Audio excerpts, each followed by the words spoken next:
மெய்யாகவே சதுரகம் கோடிக்கால மக்களிடத்திலும் உள்ள சர்வ மூல மந்திர நிருபீக மகான்வராகிய சால ஆண்டவர்களே முத்திப்பாலிப்பு. பரமனே உருவெடுத்து பாரிடை குருவாய் வந்த துறவலர் கரசே காமில் தொன்மறை புகழும் தேவே அருணடை பாதம் நோவ அடிமை காயிறங்கி வந்த மறைமணி ஞான வாழ்வே மார்க நன்னாதா போற்றி என்று மூக்குக்கு வெளியே மூச்சு விடாத உம்முடைய ஊன் உறக்கமற்ற நமது குலதெய்வம் பிரம்ம பிரகாசமே வெளிச்சாலை ஆண்டவர்களை தோத்தரித்து வணங்கி மற்றும் இங்கு கூடியிருக்கும் உங்கள் அனைவருக்கும் என் நமஸ்காரத்தை தெரிவித்துக் கொள்கிறேன். இன்னைக்கு நாம எல்லாம் மெய்வெளிச்சாலை ஆண்டவர்கள் மாதாந்திர சபை 56வது மாதாந்திர சபையில இங்க நம்ம கூடியிருக்கோம். இன்னைக்கு நான் உங்க கூட பங்கிக்க போற தலைப்பு என்ன அப்படின்னு சொன்னா, நான் மாண்பை மோதிரச்சர் நம்ம தெய்வம் 4 வேத நூலுக்கு இறக்கி வச்சிருக்காங்க. இந்த வார்த்தைய 4 வேதத்துல ஒரே ஒரு இடத்துல தெய்வம் பயன்படுத்துறாங்க.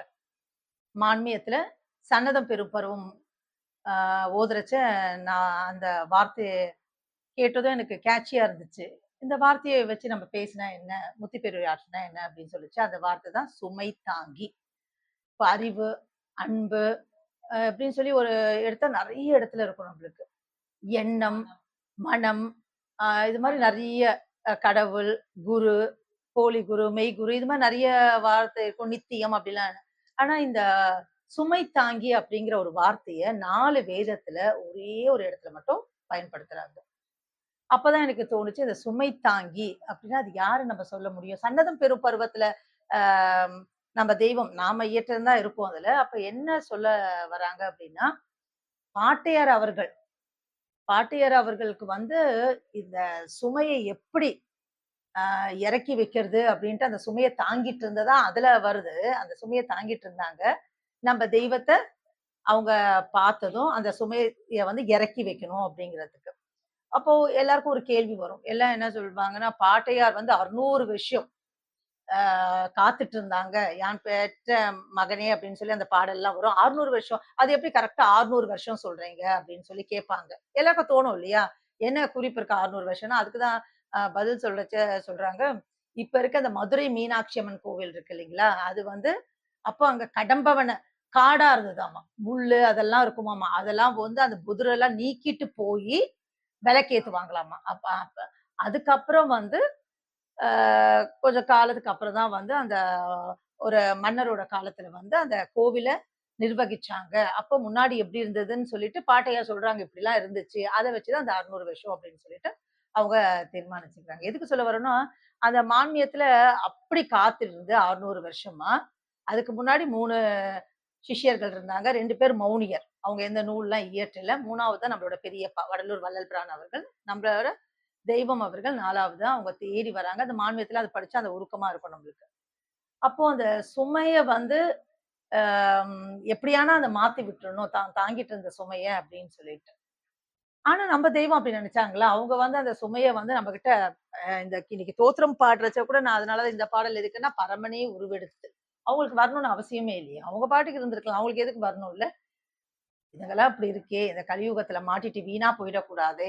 அந்த நித்திய லோகத்துக்கு போனோம்னா அந்த மனித பிறவி எடுத்து அந்த நித்திய தேகம் வரணும்னா அந்த பிறப்பு எடுக்கணும் இல்லையா? அப்ப எடுத்து அந்த நித்திய தேகம் வந்தாதான் அந்த நித்திய உலகத்துக்கு போக முடியும்.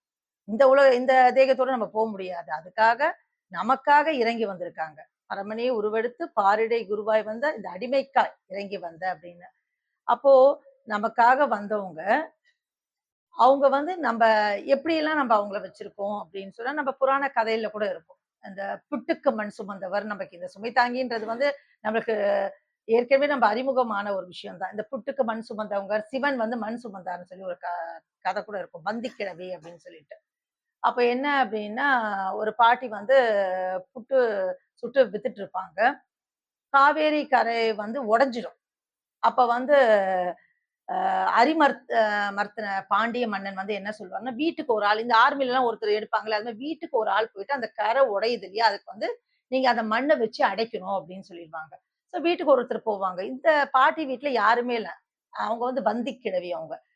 எனக்கு யாருமே இல்லன்னு ஓன்னு அழுவாங்க சிவன்ட்ட போயிட்டு, நான் மன்னர் சொல்லிட்டாரு வீட்டுக்கு ஒருத்தர் போணும்னு. நான் வயசானவங்க, நான் எப்படி முடியும் அப்படின்னு சொன்னப்போ, திடீர்னு அவர் முன்னாடி ஒருத்தர் வருவாரு. வந்துட்டே சொல்வாரு, "பாட்டி, பாட்டி உங்களுக்காக நான் அந்த நான் அடைச்சிடுறேன் அந்த கரைய. நீங்க எனக்கு ஒண்ணும் குடுக்க வேணாம் பெருசா. நீங்க வந்து இந்த புட்டு விக்கிறீங்க இல்லையா? அதுல உதிரி புட்டு இருக்குல்ல, அது குடுத்தா போதும்" அப்படின்னு சொல்றாங்க. சரி பாட்டியும் சந்தோஷமா ஏன்னா காசுலாம் குடுக்க முடியாது பாட்டிக்குன்னு சொல்லி ஒத்துக்குறாங்க. இவரும் வந்து கூடையில மண் சுமக்குறாரு. மண் சுமந்து அந்த கரையெல்லாம் அடைக்கிறதுக்காக ஒத்துட்டு பண்றாரு. ஆனா, மன்னன் வந்து அப்படியே வலம் வந்து பார்க்கிறச்ச இவர் தூங்கிட்டு இருக்காரு. மன்னனுக்கு பயங்கர கோவம் வந்துருது. "நீ என்ன வேலை பண்ணாம தூங்கிட்டு இருக்க? அவ்வளவு மக்கள் வேலை பண்றாங்கன்னு" சொல்லிட்டு ஒரு பெரம்பு எடுத்து அடிக்கிறாரு. அவர் முதுகுல அடிச்ச அடி, இந்த உலகத்துல இருக்க ஜீவராசிகள் முதுகுல எல்லாம் ஒரு தழும்பா வந்துருச்சாம். அப்பதான் தெரியுது, ஆ அவர் வந்தது யாருன்னு சொன்னா, சிவனே வந்திருக்காரு அப்படின்னு சொன்னா, இதுல நம்மளுக்கு இது கதையா கூட இருந்துட்டு போட்டும். கதையாவே இருக்கட்டும். சிவன் வந்தாருன்றது, அந்த சுமை தாங்குனாரு மன்னன்ட்டு.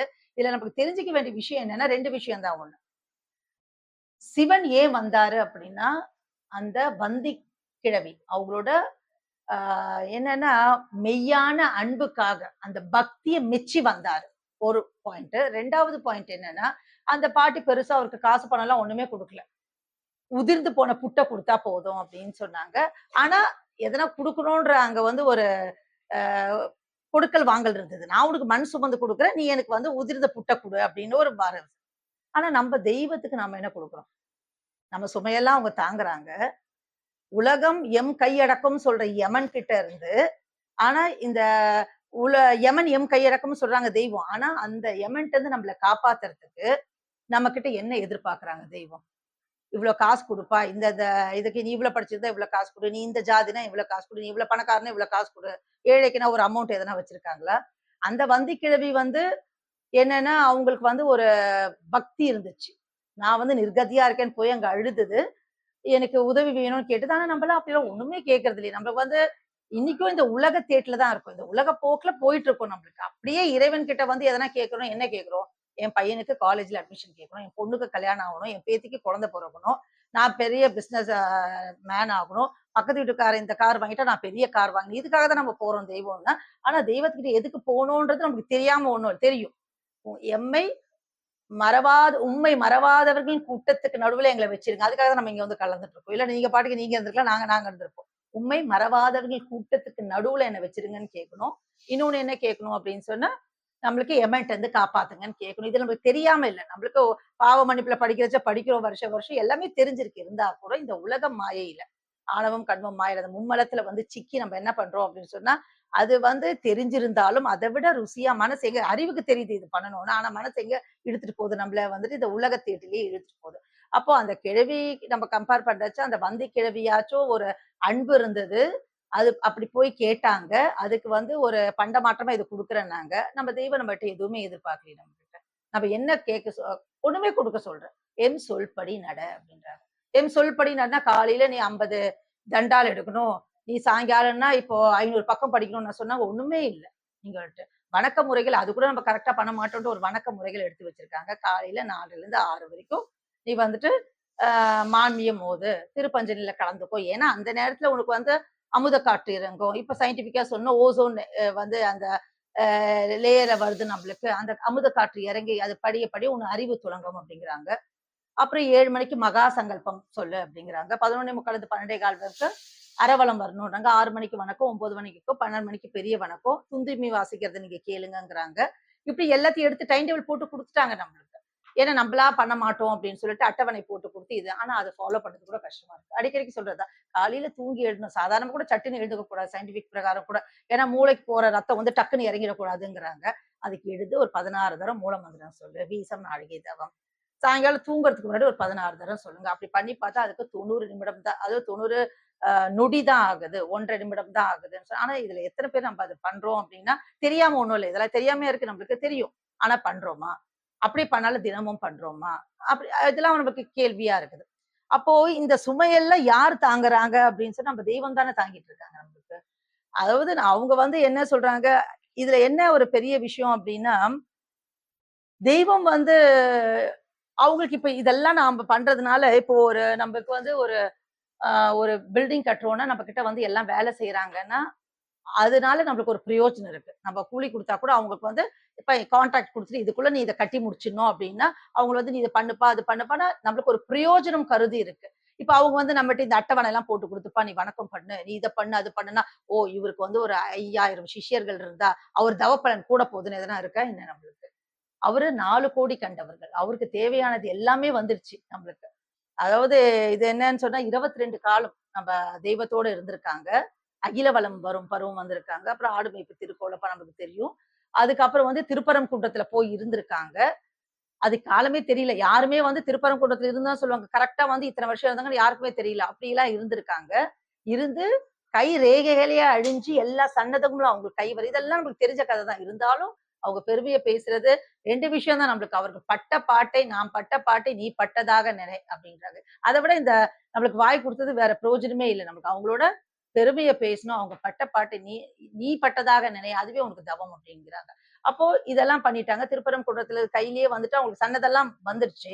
இப்ப இதெல்லாம் நம்ப பண்றதுனால அவங்களுக்கு எதனா பிரயோஜனமான்னு கேட்டா, ஒரு பிரயோஜனமே இல்ல. ஆனா, நம்மளுக்கு இதெல்லாம் ஏன் பண்றாங்க அப்டின்னா, இதெல்லாம் மட்டும் இல்ல. ஒரு சின்ன விஷயம். ஆ ஒரு 10 நாளுக்கு முன்னாடி வந்து எனக்கு வந்து பாதி மூச்சு வருது, பாதி மூச்சு வரல அப்டின்னு சொல்லிட்டு, உடனே ஃபோன் பண்ணி எங்க கமலி தான் வந்தாங்க. ஹாஸ்பிட்டலுக்கு வந்துட்டு போயிட்டு பார்த்தாங்க. உடனே இசிஜி எடுத்தாங்க. ட்ரோபோனின் லெவல்லாம் செக் பண்ணாங்க. எல்லாம் டாக்டர் உடனே பிரிஸ்கிரிப்ஷன் எழுத சொல்ல, "நல்லா தூங்குங்க, நெறைய தண்ணி குடிங்க." இதுதான். ரூ. 3000 தேய்ச்சாச்சு. கார்ட்ல பார்த்தீங்கன்னு சொல்லிட்டா. என்ன அப்புறம் யோசிச்சு பார்த்தேன்னா, சரி வெயிட் ரிடக்ஷனுக்காக வெறும் இந்த கடல பருப்பு அடை மட்டும் சாப்பிடுறது, ரைஸ் இல்லாம சாப்பிடுறேன். சாப்பாடு பத்தல. வேற ஒண்ணுமே இல்ல. அதனால இந்த மூச்சு வந்து எனர்ஜி இல்ல. எனர்ஜி இல்லாதனால வந்து மூச்சு கூட எடுக்க அளவுக்கு அப்படியே கம்மியாயிடுச்சு. 20 நாள்ல 2 கிலோ குறைஞ்சேன் நம்மளுக்கு. அப்பதான் யோசிச்சு பார்த்தேன். நம்ம ரொம்ப சொல்லிடுறோம் ஈஸியா வந்து ஊனுறக்கமற்ற, மூச்சுக்கு வெளியே மூக்குக்கு வெளியே மூச்சு ஓடாத அவமுடையன்னா, அந்த உறக்கமற்றன்னு எத்தன காலம் 1 வாரம் இருந்தாங்களா? 1 மாசம் இருந்தாங்களா? 1 வருஷம் இருந்தாங்களா? எத்தன வருஷங்கள்? கணக்கு சொல்லுவாங்க. 37 வருட உணவை நான் வந்து சாப்பிடவே இல்ல அப்படிங்கிறாங்களே. 20 நாளு சாப்பிடாமலாம் இல்ல. அரிசிக்கு பதில் வேற சாப்பிட்டதுக்கே மூச்சு பாதி வருது, எனர்ஜி இல்லன்னு பேசுறேன். இந்த உலகத்துல நம்ம இருந்துட்டு இருந்து, நம்ம வந்து எங்க தெய்வம் வந்து எல்லாம் பேசுறோம். ஆனா அவங்க சொல்படி நடக்குமான்னா, அது கேள்விக்குறியா தான் இருக்கு. ஏன் நான் திரும்ப திரும்ப இத சொல்றேன்னா, நம்ம சொல்படி நடக்கலங்கிறதெல்லாம் எதுனா, இந்த சுமையெல்லாம் எங்க போய் இறக்கி வைக்கிறோம்னா, தெய்வத்துக்கிட்ட தான் போய் இறக்கி வைக்கிறோம். நமக்காக அவங்க தாங்குறாங்க. ஜீவப்பிரியாணம் ஆயிட்டாங்க. கை துவண்டது அப்படிலாம் பேசுறோமே, யாரு குடுத்தா? நீ தவம் பண்ணி கிழிச்சியா? நீ அதுக்காக என்ன பாடுபட்ட? எல்லாம் தெரியும் என்ன பண்ணணும்ன்ட்டு. ஆனா எதுவுமே பண்ணலையே. சரி, என் பிள்ளை என்னை தெய்வமாக ஏற்றுக்கொண்டான் அப்படிங்கிறதுக்காக அவங்க தவப்பலனை பிச்சு போட்டு, ஒரு ஆண் உருவை பெண் உருவாக மாற்றுவது என்றால், இல்ல பெண் உருவை ஆணுவாக மாற்றுவது எவ்ளோ கஷ்டமோ, அவ்ளோ கஷ்டம் ஒரு ஜீவ பிரயாணம் குடுக்குறது. ஆனா நம்மலாம் போய் பார்த்துட்டு பார்த்தா அது கூட ஒரு சுயநலம் தான். நம்ம எதுக்கு போறோம்? தெய்வத்துக்கு எதனா வரப்போகுது. இல்ல போனா எப்படி 3 வருஷம் தவப்பலன். ஏன்னா இதெல்லாம் பண்ணி சம்பாரிக்கிறது அது ஈஸில போய் அப்படி பார்த்துட்டு வாங்குறது. அப்ப எல்லாத்துலயுமே ஒரு சுயநலத்தோட தான் நம்ம இருக்கோம். ஆனா அவங்க எதுவுமே அப்படி இல்ல. எந்த சுயநலமும் இல்லாம, அவங்க பாடுபட்டு எல்லாமே எதுக்காகன்னா நமக்காக தான். அவங்களுக்கு எவ்ளோ வேணுமோ அதுதான் தெய்வம் கேட்பாங்க. இன்னைக்கும் நான் கூலி வேலைக்கு போறேன்டா அப்படின்பாங்க. அவங்களுக்கு எதுக்கு போணும்? ஓரளவுக்கு ஒரு செக்யூரிட்டியா இருப்பாங்க. பேங்க் அக்கவுண்ட் வந்துட்டாப்ப, பட்டதெல்லாம் கஷ்டப்பட்டதெல்லாம் போதும், போதும். நீங்க ராசாவாட்டம் இருங்க. இனிமே வேலைக்கெல்லாம் போ வேணாங்கிறாங்க. இது லௌகீக வாழ்க்கையிலே. 4 கோடி கண்டவர்கள், சன்னதங்கள் எவரும் இனி பெற முடியாத சன்னதங்கள். கில்நாமம் வரைக்கும் பெற்றுட்டாங்க. அப்புறம் எதுக்கு அவங்க போய் தவம் இருக்கணும் இன்னைக்கு? கேட்கிறாங்க நம்மள பார்த்து. நான் இன்னைக்கும் கூலி வேலைக்கு போறேன்டா. ஏன்டா? அப்படின்னு கேட்கிறாங்க. ஏன் போறாங்க தெய்வம்? எதுக்காக? நமக்காகன்னு சும்மா சொல்லிட்டா, பொதுவா சொல்லிட்டா? ஏன்னா, தேவ மகாசபை கூட்டத்துல அந்த பிரளயம் அப்போ நம்மளெல்லாம் கூட்டு போவாங்களாமா. தெய்வம் போறச்ச நம்ம கூட கூப்ட்டு, நம்மள நம்பினவர்கள்லாம் கூப்ட்டு போறச்ச, அங்க இருக்க ரிஷிமார்கள், பாரவான்கள்லாம் கேட்பாங்க. உங்க மக்களுக்குலாம் என்ன தவம் இருக்குன்னு எங்களுக்கு ஈக்குவலா இங்க கூட்டு வரீங்க. அவங்களுக்கு என்ன தகுதி இருக்குன்னு கேட்கிறச்ச, அப்ப அவங்க சொல்லுவாங்களாம். அவங்க தவ பலன்லாம் இப்ப நம்மளுக்கு அட்டவணைலாம் போட்டு குடுத்தாங்க இல்லையா? அதெல்லாம் நம்ம பண்ணி வச்சு, அத எல்லாருமே நட சாத்துற நேரம். அந்த அரவண நேரம்ங்கிறது 11:45லேருந்து 12:15ங்கிறது கோவில் சாத்துற நேரம். ஆனா நம்மளுக்கு தெய்வத்துக்கு மட்டும் தான் பிரத்யேகமாக அந்த நேரத்துல வந்து தவம் ஏற்றுறாங்க. அரவலம்னு சொல்லிட்டு. அப்ப அத ஏற்றி அந்த தவத்தெல்லாம் வச்சுட்டு நம்மளுக்கு அப்போ அ அவங்க வந்து என்னென்ன தவம் பண்ணாங்கன்னா, அவங்க அந்த ஓணம் அப்படிங்கிற ஒரு எல்லை. அந்த எல்லையே போய் தொடுற அளவுக்கு ஒரு தவம் நமக்கு தெரியும். அந்த நம்ம நம்ம பேசியிருப்போம். அந்த கற்பக தவம், அது பிருக்த யோகம், அது மாரி எல்லா தவமும் அவங்க பண்ணியிருக்காங்க. பண்ணிட்டு கடைசியில வந்து நமக்கு வந்த வந்த பாரவான்களுக்கு எல்லாம் வெறும் என்ன முக்தி தான், ஜீவ முக்தி தான், தேக முக்தி இல்ல. நமக்கு மட்டும்தான், தெய்வத்தை நம்பினவங்களுக்கு மட்டும்தான் ஜீவ முக்தியோட சேர்த்து தேக முக்தியும் கொடுக்குறாங்க. அப்போ நம்ம வந்து ஒரே ஒரு விஷயம் தான், நான் ஏன் கூலிக்கு வேலைக்கு போறேன்னா, நம்ம வந்து இந்த கலிகாலத்துல உடல் பொருள் ஆவிய தத்தம் பண்ண முடியாது. தெய்வம் வரைக்கும் உடல் பொருள் ஆவிய தத்தம் பண்ணி தான் அந்த நிலைமை அடைஞ்சாங்க. நம்ம பண்ண மாட்டோம். அதுக்காக நமக்காக அவங்க தவம் பண்ணி அந்த கூலி வேலைக்கு போய் அதை சம்பாரிச்சு இன்னைக்கு பார்ப்போம் சில இடத்துல எல்லாம் இல்ல, அந்த மாதிரி கூலி வேலைக்கு போயிட்டு பையனுக்கு கொடுத்துரும் அந்த காசெல்லாம். அது மாதிரி நமக்கு வந்து அவங்க கொடுக்குறாங்க. ஞான சட்டப்படி நம்மளால பண்ண முடியாது. இந்த கலியுகத்துல நம்ம பண்ண முடியாது. ஒரு நிமிஷம் காலையில 4:30 மணிக்கு அடுத்த வருஷம் கட்ட சாஞ்சிருது. எப்படி இருந்தாலும் நம்மளுக்கே தெரியாம. அப்படி இருக்க சொல்ல, அந்த நம்ம வந்து என்ன பண்ணட்டும் அப்படின்னு சொன்னா, இப்ப மெய் வழிக்கு ஒருத்தர் ஒரு வயசுல வந்திருப்போம் நம்மளுக்கு. ஒருத்தர் வந்து 60 வயசுல வருவாங்க, ஒருத்தர் 70 வயசுல வருவாங்க, ஒருத்தர் 30 வயசுன்றது கரெக்டான வயசு. நாதம் விளையும் வயசுங்கிறாங்க. அப்ப வந்துட்டா பரவாயில்ல. அப்படி இல்ல 40 வயசு வந்துட்டா என்ன நான் சேர்த்துக்க முடியாதுன்னு சொல்ல முடியாது தெய்வம். அப்ப என்ன பண்ணாங்கன்னா, அந்த 10 வருஷ தவப்பலன் அவங்க தவப்பலன் நம்மளுக்காக போடுறாங்க. 50 வயசுல வந்து 20 வருஷம் தவப்பலனை போடுறாங்க. அப்படிலாம் போடணும்னா அவங்க கிட்ட எங்க குந்தி தின்றால் குன்றும் மாலும். அப்படி எல்லாம் போயிடுமேன்றதுக்கு நமக்கு தானே செலவு பண்ணிடுறாங்க. அதனால அவங்க சேர்த்துட்டே இருக்காங்க அப்படின்னு சொல்லிட்டு, அப்ப அந்த தவநிலைக்கு நம்மள ஏத்தி வைக்கணும் அப்படின்றாங்க. அப்போ ஆம்,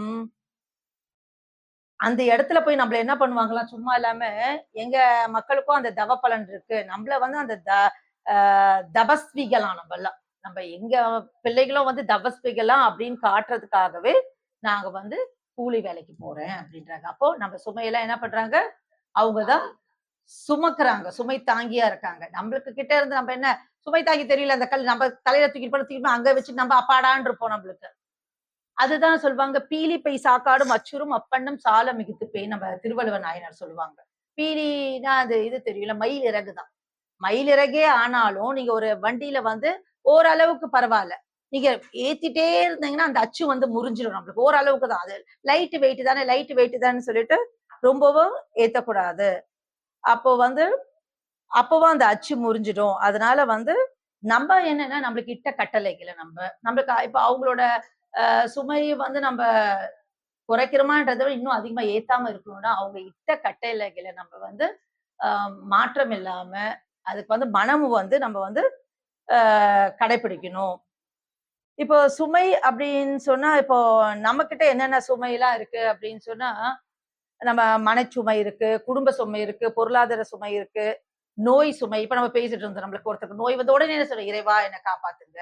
அடுத்தது நம்ம ஏன்னா நம்மளுக்கு இதுக்கு ஒரு கடவுள் அதுக்கு ஒரு கடவுளா வச்சுக்க முடியாது. இங்க நம்பி வந்துட்டோம் தெய்வம்னா நம்ம இங்கதான் சரணடையணும்ல நம்மளுக்கு. இல்ல நான் சாமி அங்க போய் நான் வேற தெய்வம் நம்மளுக்கு வந்து உடல் பொருளாவினா இதுதான், ஒவ்வொரு செல்லும் இங்கதான் இருக்கறனால தெய்வத்திட்ட நம்ம முறையிட முடியும் நம்மளுக்கு. அதனால நம்மளுக்கு நோயின் சுமையா இருக்கட்டும், அது எந்த சுமையா இருந்தாலுமே வந்து நம்ம தெய்வத்தை தான் சொல்ல முடியும்.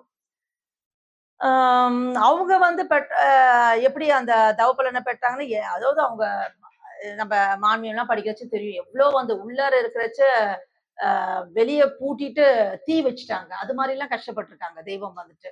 சாதாரணமா வந்து ஒரு குருவா எல்லாரும் ஏத்துக்கல. இன்னைக்கு 5049 சிஷ்யர்கள் வந்தாங்கன்னா சும்மா வந்துடல. அதுக்கு பின்னாடி அவங்க நெறைய பாடுபட்டு தான் அவங்க வந்து அந்த நிலைமைய வந்து அதுதான் தெய்வம் முத்திரை போடுவாங்க. நான் இவ்ளோ பாடுபட்டு கூட என்னால சேர்க்க முடிஞ்ச எவ்ளோ பேர் இருக்கோம் நம்ம.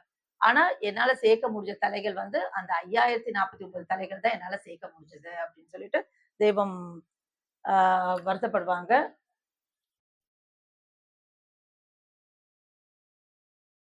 இப்போ ஒரு சுமை தாங்கியின் பண்பு எப்படி இருக்கும் அப்படின்னு சொன்னா, ஒரு அப்பா பையன் வந்து போயிட்டே இருக்காங்க. அந்த பையன் சொல்றான், "அப்பா என்னால நடக்க முடியாது இனிமே. என்ன கொஞ்சம் தூக்கிக்கோங்க" அப்படின்னு சொல்றாரு. அவர் சொல்றாரு, அந்த பையன்கிட்ட இருந்த பைய வாங்கிக்கிறாரு. "அப்பா என்ன நீங்க பைய மட்டும் வாங்கிக்க என்ன தூக்க மாட்றீங்க?" அப்படின்னு சொல்லி கேட்கிறாப்புல. அப்ப அவர் சொல்றாரு, "இல்லப்பா, உன் சுமைய நான் குறைச்சுட்டேன். அதனால தான் நீ எதுவும் சுமக்காம உன் பைய நான் வாங்கிட்டேன்" அப்படின்னு. "அப்ப எனக்கு நடக்க முடியலன்னு சொல்றேனே, அப்ப என்ன தூக்க மாட்டீங்களான்னு?" "இல்ல, இல்ல. நீ நடக்கணும்ன்றது தான் என்னோட எண்ணம். ஆனா நீ உன்கிட்ட இருக்க அந்த சுமை வந்து உன்னை வந்து நடக்க விடாம தடுத்துடக் கூடாதுன்றது தான். அதனாலதான் அதை மட்டும் வாங்க." தெய்வத்தோட எண்ணமும் அதேதான் நம்மளுக்கு. நம்ம வந்துட்டு நம்ம எந்த சுமையும் இல்லாம அதனாலதான் நீ வந்து கல்யாணம் பண்ணிக்கலன்னு சொல்லல. நீ குழந்தை பெத்துக்க கூடாதுன்னு சொல்லு. அப்படி சொன்னா ஒரு தலை கூட சேர்ந்து இருக்காது. நீ எல்லாமே வச்சுக்கோ. மகராசனா இரு நீ எல்லாம். எல்லாம் இரு.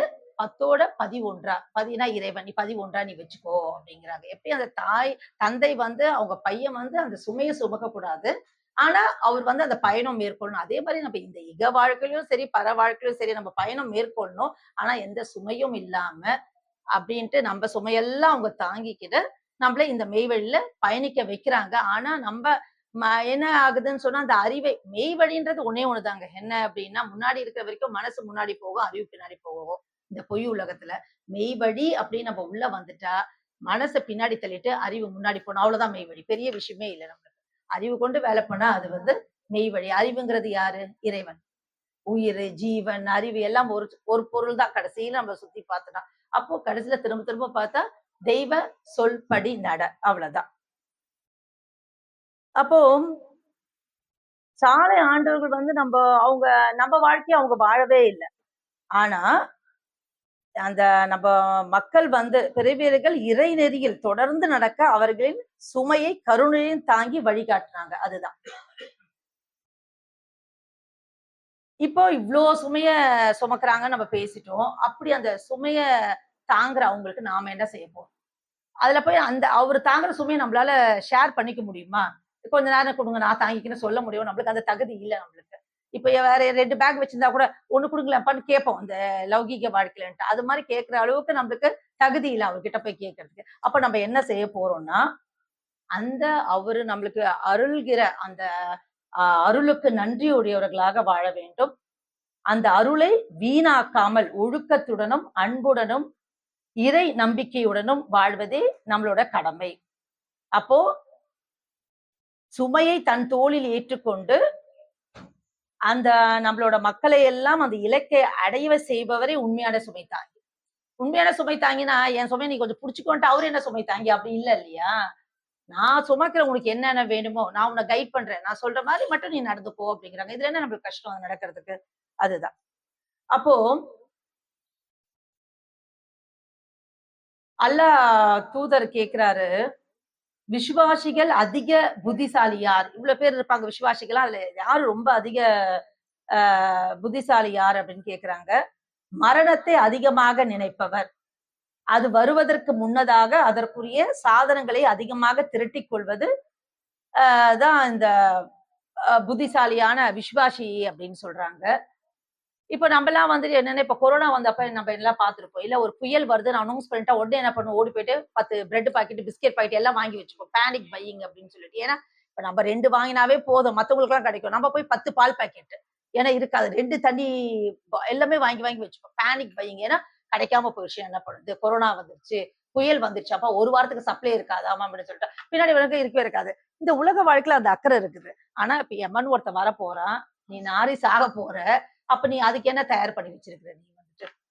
பண்ணணுமா இல்லையா? இப்ப நம்மளுக்கு வந்து தெய்வாதீனமா நம்ப அது என்ன பூர்வ புண்ணியமோ என்னன்னு சொல்லி நம்ம மெய்வழி தெய்வம் அவர்களே நம்ம வந்து குருவா நம்ம ஏற்றுட்டு இருக்கிறோம் நம்மளுக்கு. அப்படி இல்லாதவங்களுக்கு பார்த்தா நம்மளுக்கு வந்து என்ன இருக்கு? நம்ம சொல்றோம். சொல்லிட்டு கேட்டுட்டா பரவால்ல. கேட்கலன்னு நம்ம ஒண்ணும் பண்ண முடியாது நம்மளுக்கு. அப்போ நம்ப அதாவது தெரியாதவங்க பரவால்ல. நான் திரும்ப திரும்ப சொல்றது அவ்வளவுதான். இந்த 55 சபையில பேசுனது இதுதான். தெரியாதவங்க பரவால்ல. அவங்க பிறந்தாங்க, வாழ்ந்தாங்க, செத்தாங்க பரவால்ல அவங்களுக்கு. ஆனா, மெய்வழின்னு ஒண்ணு இருக்குதுன்னு தெரிஞ்சு, அதுல தல குடுத்துட்டு போனா அது என்ன தோஷித்தனம்னு கேட்கிறாங்க தெய்வம்ட்ட.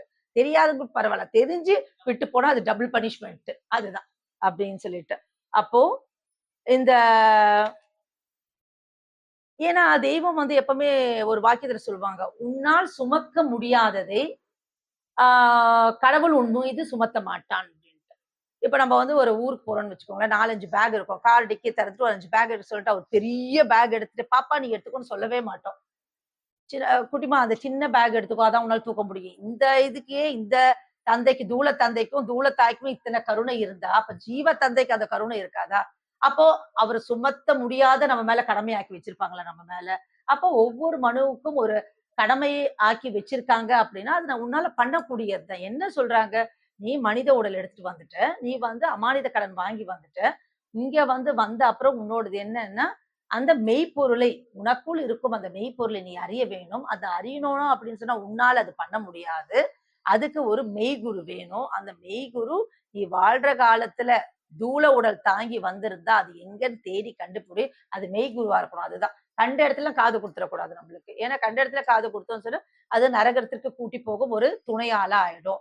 அப்போ அந்த மெய்குருவ கண்டுபிடிச்சு, அவங்கள சரணடைந்து, அவங்க சொல்படி நடந்தா, அவங்க வழி நடத்துற பாதையில போனா, நம்மளுக்கு எங்க போணுமோ ஊர் போய் சேர்ந்துடலாம். அப்படிங்கிறது தான். அப்போ ஆ ஒரு அருளமதம் பக்கம் 12ல மண்பானை செய்வதற்கு 1 மாத காலம் ஆயிற்று. ஒருத்தர் வந்து கேட்டாராமா, தெய்வமே பிரளயம் வரும் வரும்னு சொல்றீங்க. எப்ப வரும் பிரளயம் அப்படின்னு கேட்டாராம். வரும்டா வர சொல்ல வரும்டா அப்படின்னு. இல்ல இல்ல தெய்வம் நீங்க சொல்லுங்க தெய்வமே அப்படின்னு சொன்னாராம். இப்ப நேத்து கூட ஒரு பதிவு வந்தது நம்ம வாட்ஸ்அப்ல. ஒருத்தர் இருந்தாராமா வந்துட்டு பிரளயம் எப்போ வரும் வரும்னு கேட்டாராமா. அவர் ஏன்டா இப்படி கேட்கிறேன்? இல்ல தெய்வமே இப்பதான் நான் கார் வாங்கியிருக்கேன். நீங்க சொல்லிட்டீங்கன்னா நான் கார்ல ஏறி நான் சட்டு நீங்க வந்துருவீங்க தெய்வமே அப்படின்னு. ஓ ரொம்ப முக்கியம் இல்ல கார் வாங்கினது தான். நீ அப்போ சரிடா இப்பதானே நீ கார்லாம் வாங்கி வச்சிருக்க. அவர் ரொம்ப வெள்ளந்தியாமா அவரு. இப்பதான்டா கார்லாம் வாங்கியிருக்க. கொஞ்ச நாள் அனுபவி அதெல்லாம் கொஞ்சம் தள்ளி வச்சுக்கலாமே பிரளயத்த அப்படின்னு சொன்னாங்களாமா. சரிங்க தெய்வமே அப்படின்னாராமா. சோ அவங்கவங்களுக்கு இறங்கி வந்து, அவங்கவங்க அறிவுக்கு தகுந்த மாதிரி இறங்கி வந்து அதுதான் பரமனே ஒரு இடத்துல அவங்களுக்கு யார் யாருக்கு எப்படி எப்படி பேசணுமோ அப்படி அப்படி பேசி அப்படி இருந்தவங்க தான் நம்ம தெய்வம்ட்டு. அங்க கோவப்படல. ஏய் நீ கார் வாங்கிட்டேன்றதுக்காக பிரளயம் வர வைக்க மாட்டான்னு கேட்கவே இல்ல அவங்க. தள்ளி வச்சுக்கலாம்டா இப்பதான் அப்படின்னு சொல்லியிருக்காங்க. அது மாதிரிதான் ஒருத்தர் வந்து கேட்டுட்டே இருக்காரு. அப்ப சொன்னாரு அவர் வந்து மண்பாண்டம் செய்பவர். நீ போய் ஒரு பானை செய்து எடுத்துட்டு வான்னு சொல்றாங்க. இது நிறைய கதை இருக்கும் நம்மளுக்கு. குதிரை செய்யறது அது மாதிரிட்டா. அவர் செய்து கொண்டு வந்து கொடுத்ததும், போட்டு உடைடா அப்படின்னாங்களாமா. என்ன சொல்றீங்க தெய்வமே இது எனக்கு பண்றதுக்கு 2 மாசம் ஆச்சு. பரவாயில்ல போட்டு உடைடான்னு போட்டு உடைச்சுட்டாராமா அப்படின்ட்டு. அப்பதான் தெய்வம் உத்தரவு பண்ணாங்களாமா. 2 மாசம் நீ கஷ்டப்பட்டு பண்ண ஒரு பானையை நீ உடைக்கிறதுக்கு இவ்ளோ கஷ்டப்படுறியே! நான் இந்த உலகத்த படைக்கிறது, சிருஷ்டிக்கிறதுக்கு நான் எப்படி பார்த்து, பார்த்து ரசிச்சு, ரசிச்சு பண்ணியிருப்பேன். அத போய் நீ இப்படி எப்ப வரும், எப்ப வரும்ன்னு கேட்டுட்டு இருக்கீங்க. அது வர சொல்ல வரும். இப்ப நாமளும் அப்படிதான் வந்து பிரளயம் வந்துருமா? வரும்ன்னு சொல்றாங்களே. நிலா வந்து செந்நிலா ஆகும்ன்றாங்களே. இது ஆகுதே. அது அது நம்ம வேலை இல்ல. தெய்வம் படைச்ச தெய்வத்துக்கு தெரியாதா எப்போ பண்ணணும் அப்படின்னு சொல்லிட்டு. அது நடக்க சொல்ல நடக்கட்டும். நம்மளுக்கு என்ன உத்தரவிட்டிருக்காங்க தெய்வம்? நம்ம எப்படி நடக்கணும்? இன்ன பொழுது என்ன பண்ணணும்? காலையில இருந்து ஒரு கணக்கு போட்டு பார்த்தா, அதுல நம்ம பாஸ் ஆறோமா? ஒரு ஒரு நாளைக்கு பாஸ் ஆறோமா? 1 வாரத்துக்கு பாஸ் ஆறோமா? 1 மாசத்துக்கு பாஸ் ஆறோமா? இன்னைக்கு காலைல இருந்து எத்தன வணக்கம் இருந்தது? காலைல பண்ணுமா? 4:30 பண்ணுமா? 7 மணி வணக்கம் பண்ணுமா? 11:45 12:15 பண்ணுமா? 6 பண்ணுமா? 9 பண்ணுமா? 12 6 வணக்கத்துல எத்தன வணக்கம் பண்ணணும்? டிக் டிக் போட்டு பார்த்தா, 1 வாரத்துக்கு குறுந்தொகை போட்டு பார்த்தா, பாஸ் ஆனா பெரிய விஷயம் நம்மளுக்கெல்லாம். அப்ப அது மாரி நம்மளே நான் அடிக்கடிக்கு அதுதான் சொல்றது. நம்ம அத வந்து நம்ம பண்றதே இல்ல. நான் பண்றேன், நான் பண்றேன். நான் பண்றோம். நாங்க நெனைக்கிறோம். நாங்க எல்லாம் பண்றோம் அப்படின்னு நெனைச்சுட்டு இருக்கோம். ஆனா அது உதட்டளவுல பண்றோமா, உள்ளத்தளவுல பண்றோமா அப்படிங்கிறது ரொம்ப ரொம்ப முக்கியம். இப்பலாம் என்ன ஆயிடுதுன்னா, ஒரு 2 பதிவு பேசிட்டாலும் நம்மலாம் குருசாமி ஆயிடுறோம். 2 பதிவு பேசிட்டாலே நமக்கு எல்லாம் தெரியும். அடுத்தவங்களுக்கு ஒண்ணும் தெரியாது அப்படிங்கிற மாதிரி ஒரு நெனப்பு வந்துடுது. அப்ப தெய்வத்துக்கு எப்படி இருந்திருக்கணும் நம்மளுக்கு எல்லாமே. பேசிக்கா ஒரு விஷயம் நான் அடிக்கடிக்கு சொல்றது என்னன்னா, எல்லாரும் பிச்சைக்காரர்கள் தான். இது அடிக்கடிக்கு சொல்றேன். தூங்கி எழுந்த காலைல நாம எல்லாம் பிச்சைக்காரர்கள் அப்படின்னு. இதுல சொல்றதுக்கு எந்த அசிங்கப்படவே கூடாது நம்மளுக்கு. அவங்க இறக்கி வச்ச 4 வேதம், இன்னைக்கு நான் வந்து இங்க பங்கிக்கிறேன்னா, நான் எதுவும் கதைலாம் பேச முடியாது நம்மளுக்கு. தெய்வம் இறக்கி வச்சத, நம்ம அத படிச்சத, பார்த்தத, கேட்டத, பதிவுல கேட்டத நம்ம உங்க கூட பங்கிக்கிறோம். அப்ப எல்லாரும் பிச்சைக்காரன். மேபி நெறைய படிச்ச பிச்சைக்காரன், கொஞ்சம் படிச்ச பிச்சைக்காரங்க. அவ்வளவுதான் இருக்க முடியுமே தவிர்த்து, இப்ப நம்மளா வந்து ஒரு பெரிய குருசாமிலாம் ஆயிட முடியாது. அப்படி சொன்னா அது பொய். அங்க போவே கூடாது நம்ம அப்படின்னு சொல்லிட்டு. எல்லாமே தெய்வத்தோட கருணை. தெய்வத்துக்கிட்ட கையேந்தி அவங்க ஒண்ணு மெய்யை பற்றி பேச வேண்டும் என்று நினைக்கிறாய், நீ பேசு உன் நாவிலிருந்து நாம் பேசுவோம். அது அவங்க தனிப்பெரும் கருணை அவங்க. நான் பேசுறேன் உன் நாவிலிருந்துன்னு சொல்றாங்க. அது நம்மளுக்கு அவங்க குடுத்த கட்டளை அது. இது நம்மளுக்கு வந்து அவங்க குடுத்திருக்க ஒரு வேலை. அத நம்ம கரெக்ட்டா செய்யணும் அப்படிங்கிறதா. இதுல நம்ம தனியா ஒரு ஆதாயம் தேடவே கூடாது அது. நம்மளுக்கு. இது பேசுறதுனால என்ன மதிப்பு, பெரிய மதிப்பு வருது அப்படிலாம் இல்ல. எல்லாருக்கும் ஒரே விதமான சொர்க்கம் தான், ஒரே விதமான நரகம் தான். முத்தி பேரை ஆற்றுறதுனால நம்மளுக்கு ஒரு ஸ்பெஷல் முத்தி பேரை ஆற்றுறவங்கள இந்த கேட்டகரி போங்கப்பான்னு சொல்ல போறதும் இல்லையே. உட்கார்ந்து கேட்டவங்க இந்த கேட்டகரி போறதான்னு சொன்னோம் இல்லையா. அதுலயும் அந்த ஜீவன் தான் இருக்கு. இதுலயும் நான் தான் கூடியிருக்கேன். அங்கேயும் நான் தான் கூடியிருக்கேன்னு சொல்லிட்டு. ஏன் கேட்கிறேன்னா சில விஷயங்கள பார்க்கறச்சு ரொம்ப வருத்தமா இருக்கும்னு சொல்லிட்டு. கேட்க வரவங்களுக்கும், பேச வரவங்களுக்கும், நீ பேசுறது உன்னோட இந்த நேரத்துல பேசுறதோட தெய்வம் உனக்கு குடுத்த ஒரு என்ன சொல்றது? அந்த வாய்ப்பு. கேட்கறது அவங்க உட்கார்ந்து கேட்கறாங்க. அவ்வளவுதான். இதுல வந்து நீ பெருசு, நான் பெருசு அப்படிங்கிறது இல்லவே இல்ல. இதுல எல்லாமே ரொம்ப கிளாரிட்டி இருக்கணும். ஏன்னா பயமா இருக்கும் சில பேர்லாம் பார்த்தேன்னா, பாவம் இப்படி பேசிட்டு கடைசியில வீணா நரகத்துக்கு போயிருவாங்க போலருக்கே. ஏன்னா தெய்வத்துக்கு விரோதம் நடக்குறாங்க. தெய்வத்துக்கு வந்து என்னன்னா, தெய்வத்தோட அன்பு தான் சொர்க்கம். தெய்வத்தோட வெறுப்பு நரகம். இந்த வெறுப்புக்கு ஆளாயிடக்கூடாது. ஏன்னா அந்த மேட்டிமை வருது.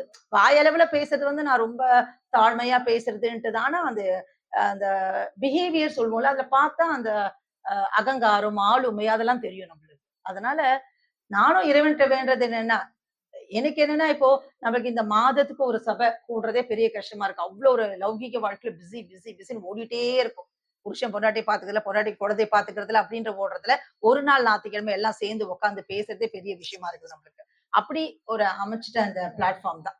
அதனால இது வந்து எப்படின்னு சொன்னா, இதனால நம்ம வந்து தெய்வத்துக்கு அந்த சுமைய குமரிக்க முடியும்னா, அவங்க சொல்படி நடக்கிறோம். சபை நடத்துறீங்களான்னு கேட்பாங்களாம் தெய்வம்லாம் அப்படின்னு சொல்லிட்டுங்க. எந்த ஊர்ல சபை நடத்துறீங்களா? அப்ப தெய்வத்துக்கு ரொம்ப புடிச்ச விஷயம் வந்து சபை நடத்தணும். கூடி பேசணும். கூடி சங்கம் தேட தேட கோத அருந்திடும். அதுக்காக தான் இந்த சபைலாம். இல்லன்னா இன்னைக்கு ஞாயிற்றுக்கிழமை அக்கா அவ்ளோ தூரம் வரணும்னு ஒண்ணும் இல்ல. அங்க இருந்து வரணும்.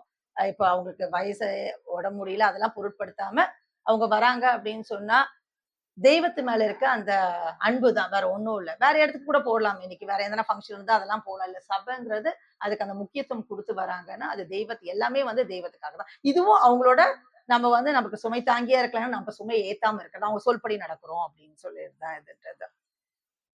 அப்போ ம் ஒரு தகப்பன் இருக்காங்க. நான் நிகழ்வு தான் திரும்ப திரும்ப பேசுறேன். 4 பிள்ளைகள் இருக்காங்க. 4 பிள்ளைகளுக்கு சொத்து குடுக்குறாங்க. 3 பேர் ஊதாரித்தனமா செலவு பண்ணிடுறாங்க. ஒரு பிள்ளை மட்டும் அதுல வந்து என்ன பண்ணுது, அத வந்து 1,00,000 4,00,000 10,00,000 ஆக்கி வச்சிருக்கு அப்படின்னு சொல்லிட்டு தெய்வம் கேட்பாங்க. "ஏய் அந்த பிள்ளை யார் தெரியுமாடா?" அப்படின்னு கேட்பாங்க. "நான் தான்டா அந்த பிள்ளை. பாட்டையார் எனக்கு தந்த சொத்தை நாம் வந்து" அவங்களே பார்த்து பிரமிக்கிறாங்க. திருப்பரங்குன்றத்துலருந்து வெளிய வந்த அப்புறம், அவங்க வந்து இவங்க கால தொட்டு வணங்க போகிறேன். "என் தலைக்கு தீம்பு குடுக்க வர்றியா?" அப்படின்னு சொல்றாங்க. "நீ யார் தெரியுமான்னு?" சொல்லி கேட்கறாங்க. அவங்க குடுத்த அந்த ஞானத்த பெருக்கி, பெருக்கி, பெருக்கி, பெருக்கி அத்தன 1,00,000 பல கோடியா மாத்துன அந்த அவர் வந்து நம்ப அந்த தெய்வ பிள்ளை. நம்ம தெய்வம் அவர்கள். அதுதான் சொல்றாங்க. பெருக்கி கைவரிவாக்கி கொண்டோம். அதனால் தான் இந்த சுமைய எங்களால தாங்க முடியுது அப்படின்றாங்க. இப்ப உங்களுக்குலாம் நம்ம அந்த தவ வரவை கைவரவாக்கி கொண்டதால் தான் நம்ம சுமையெல்லாம் அவங்களால தாங்க முடியுது. சுமை தாங்கி கல் இருக்குதுன்னு சொன்னா, அத வந்து என்ன கல் வச்சிருப்பாங்க? நம்மலாம் பார்த்தோன்னா, அந்த கருங்கல் வச்சிருப்பாங்க. சாதாரண ஒரு சிமெண்ட் கல்லோ, எந்த கல்லோ வச்சா என்ன ஆகும் அது? தாங்குமா? தாங்காது. அது மாரி அவங்க அந்த தவ பலன வந்து அத்தனை ஏத்தி வச்சிருக்காங்க நம்மளுக்கு. நாம் எதை என் தந்தையிடம் பெற்றோமோ, அததான் உங்களுக்கு குடுக்குறோம் அப்டின்னா, இப்ப நம்ம தெய்வம் வந்து பாட்டையார் அவங்களுக்கு என்ன குடுத்தாங்க, அந்த ஞானத்த நம்மளுக்கு குடுக்குறாங்க. தனியா ஒண்ணு வச்சிடலையே நம்மளுக்கு. நான் வந்து இவ்ளோ தவம் பண்ணதுனால எனக்கு இந்த ஞானம், இது இது உனக்கு தான். எம்மை போல் நீ ஆகலாம் அப்டிங்கிறாங்க அப்போ. அது எவ்ளோ பெரிய விஷயம். அவங்க எப்டி இருந்தாங்க? எப்படி விட்டுட்டு வந்திருந்தாங்க? 3 மாத குழந்தை, அழகான மனைவி, 36,000 வெள்ளி காசுகள், 2 ஜோடி மாடு வண்டி, வீடு, வாசல், இது இந்த வியாபாரம், எல்லாத்தையும் விட்டு வந்தோம். கடைசியில என்ன சொன்னாங்க? "விட்டு விட்டோம் என்ற எண்ணத்தையே விட்டுட்டோம்" அப்படின்னு சொன்னாங்க. அப்படிலாம் விட்டு நம்ம எதானா ஒண்ணு விடுவோமா? இப்ப ஷாலைக்கு இங்கேருந்து போனா பூட்ட 2 தடவ இழுத்து இழுத்து பார்க்குறோம். சரியா பூட்டியிருக்குமா இல்லையா அப்படின்ட்டு. இது கேமரா வச்சிருக்காங்க பார்த்துப்போம். கேமரா ரெக்கார்ட் பண்ணும். எல்லாம் வந்து முடிச்ச அப்புறம் தானே கேமரா ரெக்கார்ட் பண்ணும் அப்படின்ட்டு. அப்படி இருக்கு நம்மளுக்குன்ட்டு. ஆனா அந்த நெனப்பு அவங்களுக்கு வந்துட்டு போணும்னு நெனச்சப்ப எதையுமே பார்க்கலையே அவங்களுக்கு. வாய் கொப்பளிக்க போற மாரி போறாங்க. அப்படின்னு சொல்லிட்டு அந்த அம்மா நிக்கிறாங்க. இவர் பாட்டுக்கு போயிட்டே இருக்காரு. ஒரு குழந்தை தவறி விழுந்தா போய் தூக்குற மாரி அப்படி ஓடுறாங்க அப்படின்னு சொல்லுவாங்க. அழகா மான்மியத்துல குடுத்திருப்பாங்க அது மாதிரி அப்படின்னு சொல்லிட்டு. அப்புறம் அந்த பாவ விமோசன திருமந்திரம் ஓதுறோம் இல்லையா? வைகாசி மாசத்துல எந்த கூட்டம் இருக்கோ இல்லையா, அந்த திருவிழாக்கு மட்டும் எல்லா கூட்டம் வந்துரும். அப்ப எவ்வளவு பாவம் பண்ணியிருக்கோம் பாருங்க நம்மளுக்கு. மத்ததுக்கெல்லாம் வரலன்னா கூட போயே ஆகணும் அப்படிங்கிறோம். ஏன் போயிட்டு அந்த பாவத்த கழிச்சுட்டு வந்துரும். அப்ப அவ்வளவு பாவம் பண்றோம் நம்ம அப்படின்ட்டு. அப்ப என்ன சொல்றோம் நம்ம அங்க போயிட்டு, இனி ஒரு காலும் யாதொரு பாவத்தளவிலும் இந்த பாவத்தை செய்ய மீள மாட்டோம் ஆண்டவரே அப்படிங்கிறாங்க. பாவத்த செய்துட்டு அப்படியே விட்டுறோமா? திரும்ப வந்து வேற வேற பாவம் செய்துட்டு தானே அப்படி ஒரு பாவத்த நம்ம சொல்லிட்டு வந்துட்டோம்னா, அத திரும்ப செய்யக்கூடாது. அப்பதானே பாவ மன்னிப்பு. வருஷம் வருஷம் செய்துட்டு போய் போய் அங்க பாவ மன்னிப்பு கேட்டுட்டு இருந்தேன். அப்ப அதெல்லாம் தெய்வத்துக்கு தானே சுமையாகுது இல்லையா நம்மளுக்கு? அப்ப கூட என்ன பண்ணாங்க, சரி என்ன பண்றது? ஒரு தாய் தன் பெற்ற பிள்ளை எவ்வளவு கெட்டவனாக இருந்தாலும் அவ விட மாட்டா. நீயா கைய முறித்துக் கொண்டு போனால் என்ன பண்றது? அது மாரி நம்ம வந்து ஒவ்வொரு தடவ பாவம் பண்ணிட்டு வந்துட்டு வந்து போய் போய் அங்க வந்து பாவ மன்னிப்பு கேட்டுட்டு இருந்தா அது சரியா இருக்குமா? அப்ப அவங்களுக்கு சுமை ஏத்துற மாரி தானே. எவ்வளவு சுமை தான் அவங்க தாங்க முடியும் நம்மளுக்கு? இதெல்லாம் நம்ம பண்ணாம இருக்கணும். ஒரு தடவ நம்ம பாவ மன்னிப்பு கேட்டோம். அந்த மனிதன் அவஸ்தையுற போகாமல் ஸ்வர்ண உடம்பெடுத்து நித்திய வாழ்க்கையை அடைய அறிவு என்ற மாணிக்கம் மனிதனுக்கு தரப்பெற்றுள்ளது. அந்த அறிவு மாணிக்கத்தை பெற்று நித்திய வாழ்வை அடையாவிட்டால் நிச்சயம் பிசாசு தூலம் வந்து விடுமே. இது சொல்லி வச்சுட்டாங்க. ஒண்ணுமே இல்ல நம்மளுக்கு இதுதான். நம்மளுக்கு வந்து மனிதனா படைக்கிறச்ச அமானிதம் கடன் வாங்கி வந்துரும். அறிவுன்றத ஒண்ணு குடுத்துட்டாங்க. தனியா அனுப்பல நம்மளுக்கு. தனியா அனுப்பாம அறிவுன்றத குடுத்து அத வச்சு நீ வழி நடத்துவன்னு. ஆனா அந்த அறிவ வந்து நம்ம என்ன பயன்படுத்துறோம் நம்மளுக்கு? எல்லாம் அழிவுக்கே பயன்படுத்திடுறோம். அப்போ அந்த அறிவுக்காக பயன்படுத்தாம, அந்த அழிவுக்காக பயன்படுத்தினால எல்லா சுமையும் அவங்க கிட்ட போயி சுமை அதிகம் பண்ணிடும். உங்கள் வியாபாரத்தை 5 தொகை போட்டு பார்த்தால் அதில் வந்து கொண்டிருப்பது நஷ்டத்தினால் பின்னால் நீங்கள் ஒரு எங்கு ஓடி ஒளிகிறதும் வாரண்ட் விரட்டி கொண்டு வந்து ஒரே பிடியாய் பிடித்து உங்களை நீங்கா நரக ஜெயில் தள்ளுவதும் தெரியும். அப்படி 5 தொகை போட தெரியவில்லை என்று மலைக்காதீர்கள். சாலையில் 5 தொகை கணக்கர் ஒருவரை வைத்திருக்கிறோம். அங்கே வந்து நஷ்டவாளிகள் ஆகாமல் பெரிய லாபகரமான தனம் சம்பாதித்து கோடீஸ்வரராகலாம். இது இங்கனம் சத்தியம் அப்படிங்கிறாங்க.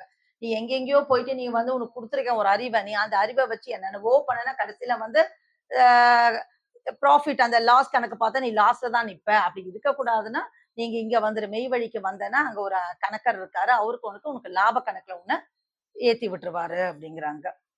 எந்த ஒரு அறிவும் ஆயுதமும் எட்டி தீண்டப்படாத அந்த மகா அருந்தலத்தில் வந்து உதவுவரை நேசித்துக் கொள்ள வேண்டும் என்கிறோம் அப்படின்ட்டு. இப்ப நம்மளுக்கு எல்லாம் தெரிஞ்சுட்டாங்களா இல்லையா?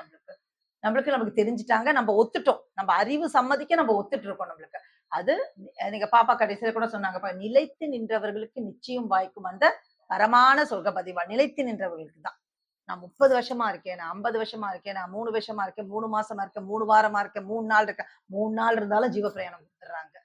அந்த 3 நாள் நீ எப்படி இருந்த? விசுவாசமா இருந்தே, அன்பு அவங்க தூக்கி பாக்குற 30 வருஷம்ப்பா, இது 3 நாள்னு பாக்குறதே இல்லை. எத்தனையோ நிகழ்வுகள் இருக்குது. 3 மாசம் கொரோனா டைம்ல ஒரு போலீஸ்கார வந்துட்டு இருந்தாரு. அந்த கொரோனா டைம்ல டியூட்டி போட்டிருக்காங்க அங்க அவங்களுக்கு. அவங்க அம்மா வந்து என்ன ஆச்சுன்னு சொன்னா, இவர் தலைப்பா கட்டிட்டு போறாரு. வீட்டுல யாருமே ஒத்துக்கல இவங்களுக்கு. அண்ணன் தம்பி எல்லாம் பயங்கர தகராறு பண்றாங்க. நீ என்ன அப்படின்ட்டு. அவங்க அம்மா கேக்குறாங்க, ஏன்பா அண்ணா தம்பிலாம் அப்படி சொல்றாங்க?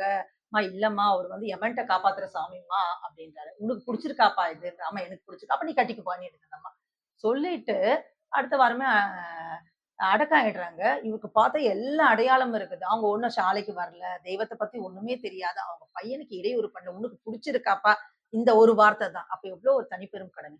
இப்ப எங்க வீட்டுக்காரர் கூட இன்னைக்கு பங்கிட்டாரு. அந்த ராணுவத்திலிருந்து வந்த 2 ராணுவ வீரர்கள். அவங்களுக்கு தமிழ் பாஷை தெரியாது, இந்தி பாஷை தான் தெரியும். தெய்வம் பொத்திட்டு அந்த புகை நாற்றத்தை தாங்க முடியாம இருக்குன்றதுக்காகவே அந்த கருணை, அந்த அன்பு அவங்களுக்கு பிடிச்சி என்ன சொல்றாங்க, அவங்கள நான் விட்டுருவேனா, நான் விட மாட்டேன்டா அவங்கள. அந்த பிரளய நேரத்துல நான் அவங்க ஜட்ஜ்மெண்ட் டேல நான் வந்து அவங்களுக்கு அந்த ஜீவனுக்கு என்ன கொடுக்கணுமோ நான் கொடுத்துருவேன் அப்படிங்கிறாங்க. அப்ப எத்தனை ஒரு தனிப்பெரும் கருணை இருக்குது அவங்களுக்கு. அப்போ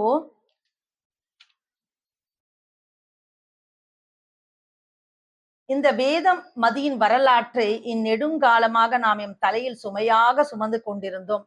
சில விஷயங்கள்லாம் நம்ம அன்னதாதி தேவர்கள்லாம் தெய்வம் சில நேரத்துல உத்தரவு பண்ணது அவங்கவுங்க விடுதிக்கு போயிடுவாங்களாமா. தெய்வம் உட்காந்து காத்துட்டே இருப்பாங்களாம். சில விஷயங்கள் பங்கிக்கணும் ஆளே இருக்க மாட்டாங்களாமா. எப்படா சொல்லுவோம் அப்படின்னு சொல்லிட்டு கொஞ்சம் பேர் வந்தா ரொம்ப சந்தோஷமாயிட்டா அப்புறம் சொல்லுவாங்களா. அதுக்குதான் ஒரு இடத்துல திருமை ஞான குரல் 20வது வாக்கியத்துல உத்தரவு பண்றாங்க. தலையில் சுமையாக சுமந்து கொண்டிருந்தோம், எப்போது இதனை இறக்குவது என்று பார்த்து கொண்டிருந்தோம். இப்ப நீங்க வந்துட்டீங்க, நான் உங்களுக்கு அதை நான் பங்கிக்கிட்டேன் அப்படின்னு சொல்றாங்க.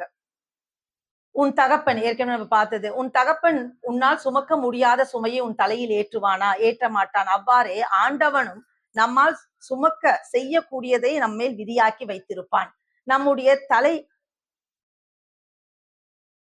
நாம் எந்த அகமியத்தை, பிரணவத்தை, மூல மந்திரத்தை கட்டாயம் அறிய வேண்டும். அதுதான் நம்ம அதாவது தலையாய கடமை அப்படிங்கிறது வந்து நம்ம அந்த பிரணவத்தை, மூல மந்திரத்தை, இறைவனை, அறிவை, நமக்குள் இருக்கிற அறிவை நம்ம அறியணும்னா நம்மளால அறிய முடியாது. அதை காட்டித்தர ஒரு மெய்குரு வேணும். அப்போ உடனே நமக்கெல்லாம் தெரியும். இப்பதான் தெய்வம் தூரத்துல இல்லையா, நம்மளுக்கு யாரு காட்டி கொடுப்பாங்க நம்மளுக்கு அப்படின்னு சொல்லுவாங்கன்னா, அதுக்குதான் திருமை ஞான குரல்ல சொல்றாங்க. அதுக்கு 5 வித கருவிகள் இருக்குது.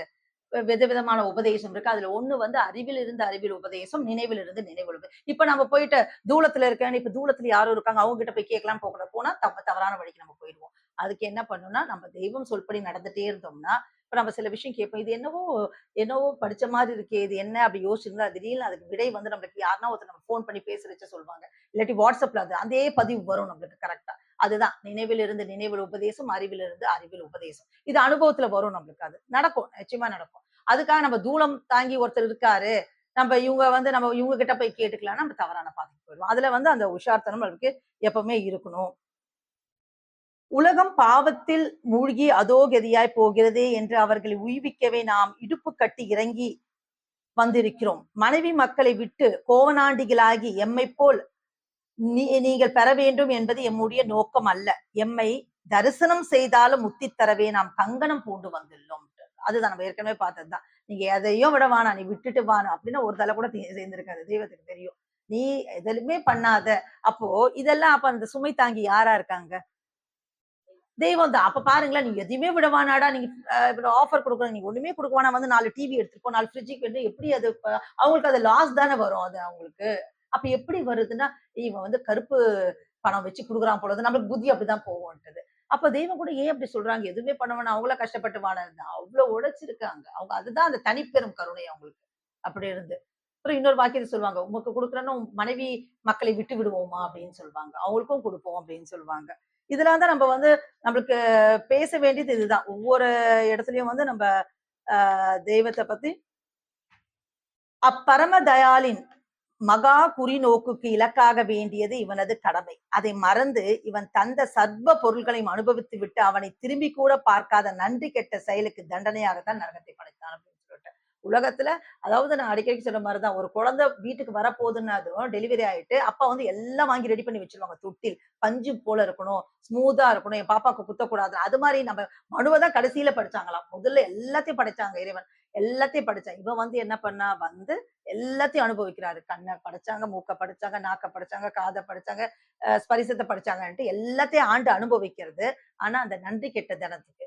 அதாவது கொஞ்சம் கூட இறைவனுக்கு நன்றி சொல்றது இல்ல. அதுக்காக தான் அந்த நரகத்தை படைச்சு வச்சிருக்காங்க. அறிவு தந்ததோடு மட்டும் அல்லாமல் அதை வைத்து ஆளும் அருமையான வயதையும் இனாமாக தந்திருக்கிறானே இறைவன். அவனது சிபாரிசு வரம் பெற்றுள்ள சிவசெம்மல்களின் துணை பெற்று அவனை சந்திக்கவே நாம் இந்த மனித உடல் எடுத்து வந்தது. அப்படி அல்லாமல் அழி செயல்களில் ஈடுபடுவதால் நரக ஆவி சதா சிவபிரகாச சூக்கும காரண தேகத்தில் பட்டு வல்லபங்கள் எல்லாம் மங்கி மாறி அவற்றின் தன்மை கெட்டு நாசமாகின்றன. அப்படி ஆக நம்ம விடலாமா? விடக்கூடாது. அப்படி விடக்கூடாதுன்னா அடிக்கடிக்கு நம்ம அது தெய்வ நினைவா இருக்கணும். கூடி சங்கம் தேடணும். தெய்வ வாக்கியங்களை படிக்கணும். வணக்கங்களை தவறாம பண்ணணும். அப்ப யமவாதையை தடுக்கும் எந்திரத்துல தெய்வம் உத்தரவு பண்ணிருப்பாங்க. வல்லமையும் சீர்சிறப்பும் வாழ்வினுக்கே வந்த மனு, அண்டம் அனைத்து உள்ள பொருள் அனைத்தும் அணு உனக்கே, பொல்லாங்கறிவே பெருகி வரும் காலமுஜார், நித்திய வாழ்விற்கென்றே நிலத்தில் படைத்த மனு, உன் உலக தேட்டனைத்தும் ஊதாரி தான் அழிவே, இறைவன் செய் நன்றி அது எட்டா பெருங்கரணே, யமபயத்தை தாண்டாத எவ்வாழ்வும் வாழ்வுமல்ல, மரளி வெருண்டோடுகின்ற வான்குளத்திலே பிறந்து வாழ்வாய் சிரஞ்சீவியாய் வரைந்தேன் பெருமகனே, வலுவாக்கு ஈதறிந்து வாழ்வீர் மனுக்குலமேன்னு சொல்லிட்டு நம்மள ஆசீர்வதிக்கிறாங்க. இது ஒண்ணுமே இல்லை நம்மளுக்கு. தெய்வத்து வந்து சுமை தாங்கி அவங்க இருக்க சம்மதிச்சு தான் வந்து பரமனே உருவெடுத்து அடிமைக்கா இறங்கி வந்துட்டாங்க. இருந்தாலும் நமக்குன்னு ஒரு அதாவது மனசாட்சின்னு சொல்லக்கூடாது. அது பிசாசு சாட்சியாக ஆயிடும் நம்மளுக்கு. தெய்வம் கொடுத்த அறிவை வச்சு அந்த நம்ம எண்ணத்துல சீர்தூக்கி பார்க்கணும். அதிக அதிக சுமையை நம்மளுக்கு அவங்களுக்கு ஏத்தலாமா? அப்போ நம்மளால அந்த சுமையை நம்ம தாங்க முடியும். பாட்டையா தெய்வத்துக்கிட்ட சுமையை இறக்கி வச்சுட்டாங்க. தெய்வம் நமக்கு இறக்கி வைக்கல நம்மளுக்கு அதுக்கு. அதுல தாங்கக்கூடிய அருகதையும் நமக்கு இல்ல. ஆனா அந்த சுமைய வந்து இன்னும் அவங்களுக்கு அதிகமா ஆக்காம, அவங்க சொல்படி நடந்து, நம்ம என்ன தெய்வம் சொல்லியிருக்காங்க. நமக்கா தனியா ஒரு எண்ணமே வேண்டாம். தன்னறிவுல சாயவே கூடாது. இப்படி பண்ணியிருக்கலாமா? அப்படி பண்ணியிருக்கலாமான்னு இல்ல. அவங்க என்ன சொன்னாங்களோ அது மாதிரி சொல்படி நடந்தால் அதுவும் இறுதி பரியந்தம் வரை நம்மளுக்கு. இறுதி பரியந்தம் நடந்தால் நிலைத்து நின்றவருக்கு நிச்சயமா வாய்க்கும் அந்த வளமான சொர்க்கபதி வாழ்வு என்று கூறி இங்கு கூடியிருக்கும் அனைவருக்கும் என் நமஸ்காரத்தை தெரிவித்துக் கொள்கிறேன். மீண்டும் மீண்டும் முத்தி பேருரை தொடரும். நமஸ்காரம்.